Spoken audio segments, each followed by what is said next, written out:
welcome to episode number 3. Today I'm in my gym and we're going to look at lateral line dysfunction.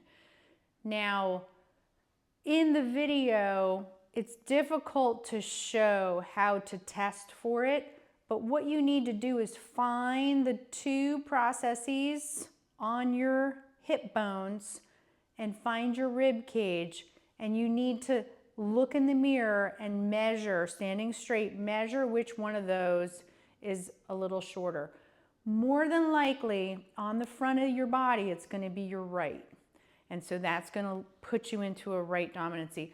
Even if when you're in a seated position, you tend to slump to the left, the right hip usually becomes dominant. So that's going to be the very first part. We're going to look at that in the gym, and then we're going to go into the kitchen. I had processed some eggplants from the garden that had been way overdue, and just going through a little bit of eggplant parmesan. And then we are going to go to the barn of Sarah Stewart and watch a few clients jumping with their horses. And then at the end, we're in Maryland at Ground and Grow with Apollonia to show some of her products. So hope you enjoy the show. And so today we're going to work on lateral line. Now the lateral line is the side lines of the body, and to find your lateral line dysfunction, you're going to first find your 2 points to each hip and then the rib cage. So when you find your hip points and then you find your rib cage points, you'll see which side is shorter. More than likely it's the right side, even if you cave in on the left, but it's a nice platform to be able to see that which direction you're going to. Some people do lean into their left a little bit more, even if you have a right line deviation, but we're still going to really focus on trying to open up that right line. And today we have Beth on the barrel, and I'm going to set her up on the barrel now, and I'm going to show you what a lateral line looks like in a seated position. And then we're going to do some correction work, and I'm going to show you the after video as well. So just like I said, check for that lateral line, and then our lateral line is going to be that movement upward. And if you look at the QR code at the end of this segment, it'll bring you to the lateral line balancing exercises. Thanks, and let's go into the barrel. So we have Beth on the barrel, and we're going to look at that lateral line and how she sits onto her hip. And we have this area comes in and closes with a lot of the weight downward, and then this moves over to the side. So she has trouble rotating. I'm just going to pull that down a little bit. All right, so we can really hold your arms forward, Beth. Good, so we can see the light. There you go. That's a much better way of seeing it. So we're going to do our routine. We're going to do some correction work with the barrel and also with some weighted work on her back, and then we'll do a follow-up after that. All right, so this was just about 5 minutes, and you can see that we have a noticeable difference from the first position.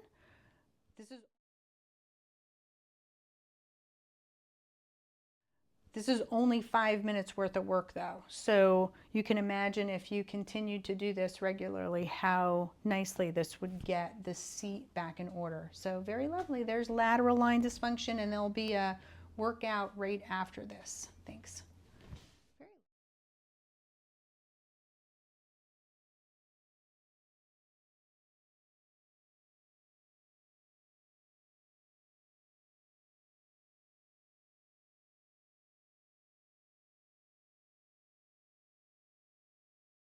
I have eggplant that I am processing from my garden. I let it go a little bit long because I was away a couple weekends. I had my honey tasting, so it got some brown on it. Usually when it's like that from the store, it's really brown inside, so I want to cut it and see what it looks like. I already did one that looks great, and look, it's beautiful.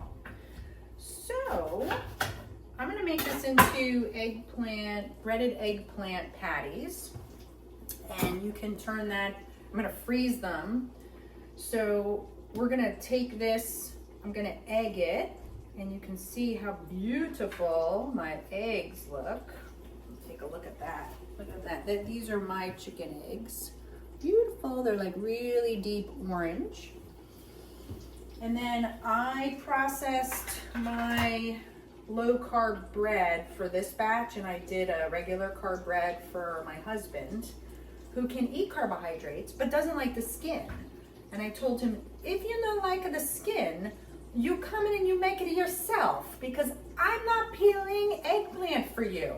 So with that said, he's getting the skin on his, and he's gonna deal with it. And I like the skin, and so I'm gonna just slice these up, bread them, and then I'm using a deep fryer. So you know what? I'm using avocado oil, and I'm gonna have a little QR code on there so that you can look at the oils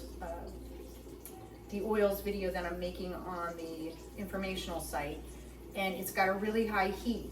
If you don't want to do that, because you know what, I don't eat French fries, I don't eat anything junky, and if somebody's gonna bust my chops because I want to deep fry my eggplant, then scratch wood. I'm deep frying my eggplant because I love it. And if you don't want to do that, you can saute it very gently over a low heat on the oven, or you can bake it, whatever your heart desires. But you know what? Little tricks like using avocado oil that can go up to 500 degrees are just things I'm going to teach you. So with that said, I'm going to cut this up and I'm going to do the egg and the bread. I'm going to check on my other stuff first. Flip that over. So delicious. Oh my gosh, this eggplant parmesan is fantastic. So I'm going to cut my eggplant. He likes his eggplant a little thinner. I like to take the shortcut so that I don't have to sit here and fry forever. So I do it a little bit fatter. That's the honest truth.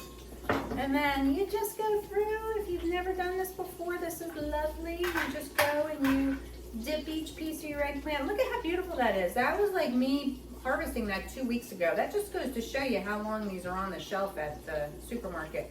And then you just dip it into the bread. Lovely. And then, see, these are cool. Somebody got these for me, I think, as a gift.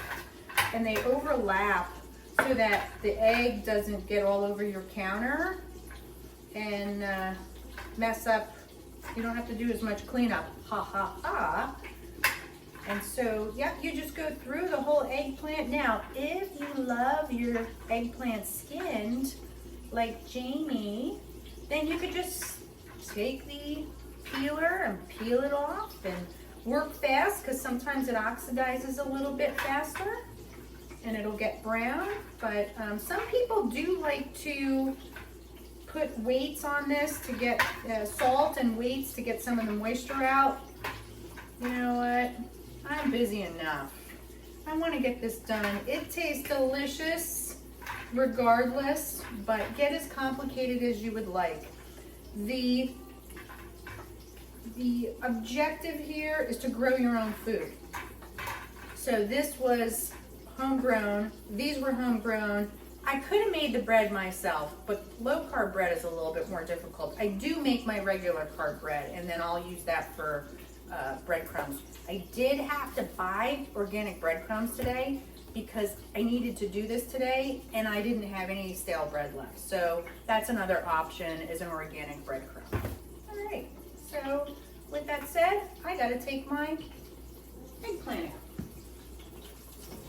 out. Oh, so wonderful. Look at this. Look at that. Look at how delicious that is. So beautiful. And it's just a little crunchy on the outside, and then it's nice and soft on the inside. It's really, really good. Really good. And then we'll put these right into the my deep fryer. I have a beautiful Tefal. It was not very expensive, and I don't know who designed this, but it is the best designed the best design. It's called Ultima Easy Clean.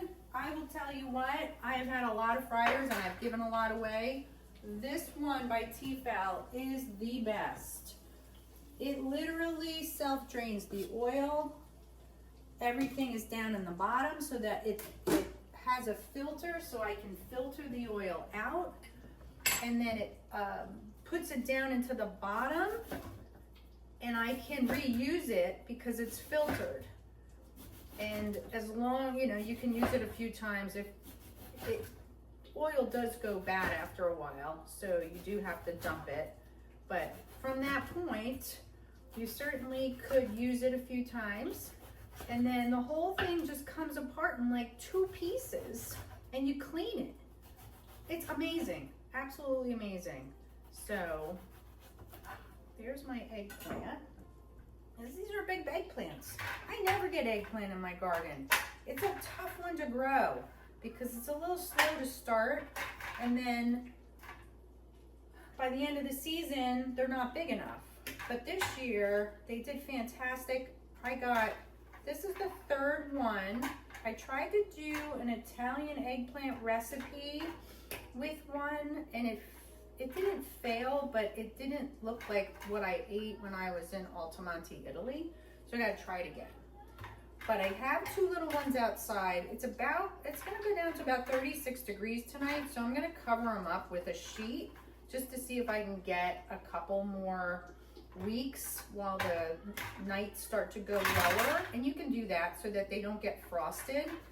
And if it's warm during the day and it only drops down for a little bit at night, you should be able to keep them for a few more weeks. And this is gonna wrap up the eggplant. So I'm very excited. I feel like, hi there. And this is a short on a question that I get asked quite a bit. Although I'm not quite sure when I give the answer, it is well received. So, roller, balls and half balls and small and large and ribbed, and they're useful tools. However, I'm going to give you a law of neuromuscular therapy. This has no piezoelectricity. What is piezoelectricity? It's the electricity between human to human contact. Probably one of the reasons why it's so important for the mother to put a baby on her immediately, because the baby can sense that electricity. It can actually rhythm, right, with the mother. These have no piezoelectricity. So they are actually, in my opinion, received by the body as something foreign, which is a really important rule to follow. So if the body doesn't perceive something natural, it may go into a defensive mode. So if you take this roller or these rubber balls, whether they're hard or they're soft, and you start utilizing them to deactivate a trigger point, which most people really don't know how to do, you're actually more than likely going to make it worse. Number one, because too much stimulus on a trigger point is going to make the trigger point more active. Number two, you're working the wrong area. The trigger point is normally going to be there because it's counter-straining, which means it's doing something that it doesn't want to do. For instance, if you're bent over and your upper back bothers you, it's because you're bent over and those muscles are trying to lift you back up.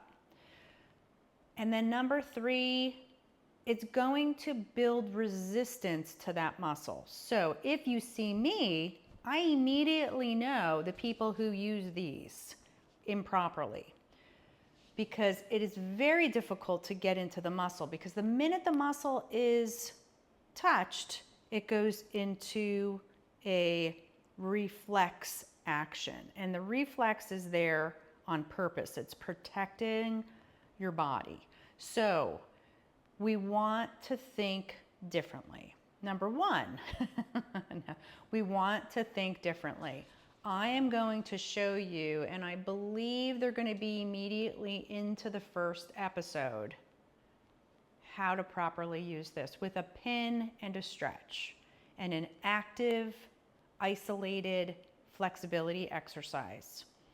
Utilizing and using this tool to help open up the area that is creating the pain. Same thing with these. The only difference is these are smaller, so they get into smaller areas. The ribbing on these, this came as a package, and I'll never use this one with the ridges on it because it's going to be absolutely create a stress response. But the flat ones, they're all can be used for different areas that may be smaller or larger. So we'll utilize those. So the rollers are going to be looked at now as a tool to help create balance rather than a massage tool that is utilized for rolling the body. Okay, very good. So there you go. There's the big answer. There's the big question answered, and hopefully you will take my suggestions because I guarantee you, after a few weeks of doing this, you're going to feel a lot better, and the end result is going to be long term rather than short term, and no bruising. Thanks.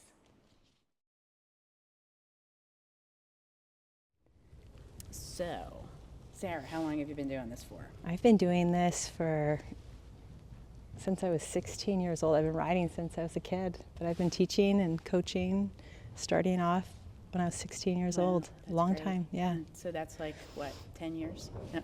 20 years, 30 years. So what level are most of your students? Amateur riders, showing anywhere from 2'6" up to 3'6". Yeah. Very nice. Yeah. And then what is the main goal you have here for your students? Have fun. Yeah. Yeah. Enjoy their horses. Better themselves as riders. Exercise, outdoor, just good energy. Yeah. And so these are hunters? Yeah. Okay. Yeah. So we're going to look at some of the there's a few hunters in here. We'll look at Beth Field, who was at the beginning of this video. Who is at the beginning of this episode. We'll see her jump, and then there's going to be a jumping hunters workout that will be attached to this based on that long upper hamstring, short lower hamstring, and that crisscross between the short front hip, long knee, and then the positioning of the body into the saddle. So that'll follow, but for right now we'll flip-flop and we'll go and see what Sarah's students are like. All right, cool. Rights your easier direction, so it's a nice way to start the jumping portion.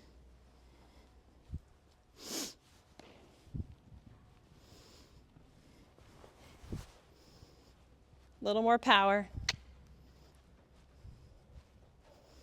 Good, cavaletti. From your leg, Beth. Stay tall. Shape it. Beth, think right side, left leg. Now sit still. See, he knew I was videotaping him. 3, 4. What I said was, it's difficult because a lot of the horse's posture matches the rider's posture. Yeah. So the horse starts to develop an unevenness, crookedness, because they're matching in this. Yeah. What color are you? Yeah, I'm an ugly color right now, Jen. I look like a gorilla. You are beautiful. He's multicolored. In the summer, he is red. He's like the color of like a teddy bear. Well, he looks like a bear. Yeah. He looks like...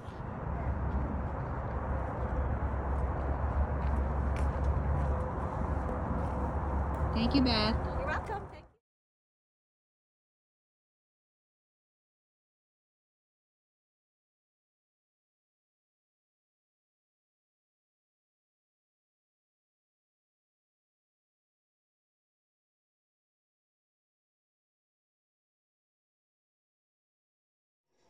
So I'm here today with my spotlight on Ground and Grow and clean skincare line. And I'm gonna let the owner, Apollonia, talk to you a little bit about what the skincare line represents.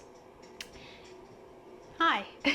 So, yeah, the line is basically just a reflection on integrating modern day scientific technology and everything that we've learned along the years and intertwining that with the old techniques of old world medicine, herbs. So how long have you been doing this, Apollonia? Well, I've had this line for about 5 years now, but prior to that, I would say total, I don't even know. I mean, we were in the basement when I was in 8th grade, Yeah, so that's 15, 16 years. So some of the products are behind us. At the end of this video, we'll have some links on where you can buy some of these products, and I'll let Apollonia give you a little description on what she's got behind us. So I am, a little about me, I'm an esthetician and a massage therapist. So a lot of the products I use are used in my facials. And I also have some body butters that are all oil-based and very clean, no preservatives. So I use those in my massages as well. And I also integrate a line called Green Envy, which is another organic line, into my facials. But here you'll see that I have face creams. So all of my moisturizers are kind of around that scientific technology, so peptides and lactobacillus fermate. So even though you can't find that exactly in a plant, you can find a little component of that in a plant. So it just kind of enhances it a little bit more. And your formulations, as you can see in the video right now, how you formulate in small batches is really important. A lot of our products are made in huge batches and become very toxic because of the amount of chemicals they have to put in them for shelf life. Just like food, people don't realize some of these products have been on the shelf for 3-4 years plus with chemicals that are in them. So this small batch, as you can see in the video, as Apollonia is making this in the demonstration, that's a really nice thing, because then they can be looked at as More where artisan, the most, yes, and yeah. where she feels these areas are needed most. Yeah, and I really try to focus on seasonal as well. So they're even more smaller because I'm curating them targeted towards the season. So even in my facials, I have right now a rose powder and a kaolin clay. So those are more designed for how our skin changes in the fall. And then as winter comes, I'll add more hydrating ingredients and things like Dead Sea mud and things like that. So, yeah. Yeah, very good. So this is Ground and Grow, and just like I said before, at the end you'll see that QR code that you can get onto that web page if you'd like to order products. Or if you're in the Maryland area, this is Westminster, and she's located on East Main Street. East Main Street. So if you'd like, you can go on and make an appointment for a facial or a massage. So very good. Cool. Thanks. Okay.